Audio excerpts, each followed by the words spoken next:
قیامت کے دن نبی علیہ السلام امت کی شفاعت فرمائیں گے۔ نبی علیہ السلام نے ارشاد فرمایا، اللہ تعالیٰ نے مجھے چوائس دیا، اے میرے محبوب صلی اللہ علیہ وسلم، اگر آپ چاہیں تو آپ کی آدھی امت کو بلا حساب جنت عطا فرما دیں، اور اگر آپ چاہیں تو آپ کو شفاعت کی اجازت دے دیں۔ نبی اسلام نے فرمایا، میں نے شفاعت کو پسند کر لیا کہ میری شفاعت کی وجہ سے آدھی امت سے زیادہ میری امت جنت میں داخل کی جائے گی۔ اللہ اکبر کبیرہ۔ نبی اسلام نے فرمایا،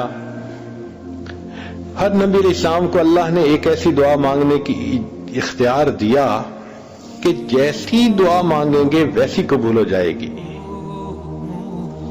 چنانچہ صحابی نے پوچھا، اے اللہ کے حبیب صلی اللہ علیہ وسلم، آپ کو بھی اختیار ملا؟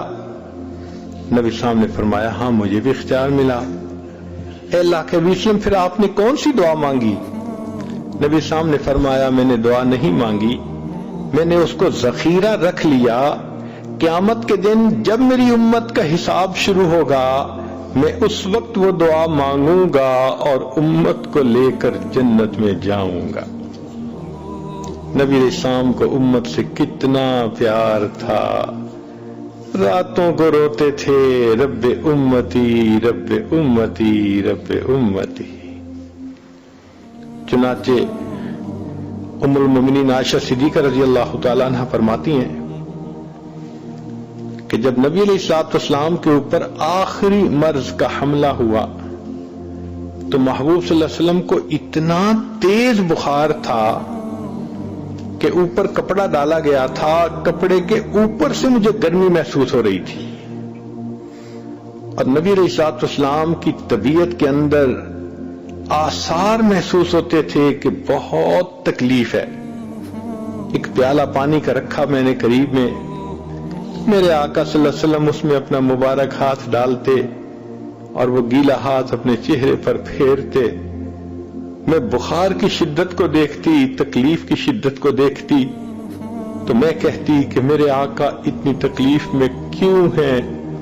میں نے پوچھ لیا، اے اللہ کے حبیب صلی اللہ علیہ وسلم، ایسا بخار تو کبھی نہیں دیکھا، جتنی آپ کو تکلیف محسوس ہو رہی ہے اتنی تکلیف تو کبھی نہیں دیکھی۔ نبی اسلام نے جواب میں فرمایا، عائشہ، مومن کو اس دنیا میں جو موت کے وقت تکلیف ہوتی ہے اس پر اس کے گناہوں کو معاف کر دیا جاتا ہے۔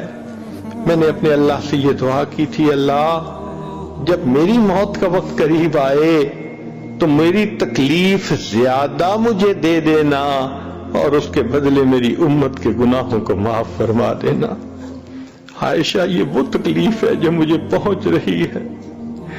اللہ کے حبیب صلی اللہ علیہ وسلم اتنی تکلیف برداشت فرما رہے تھے۔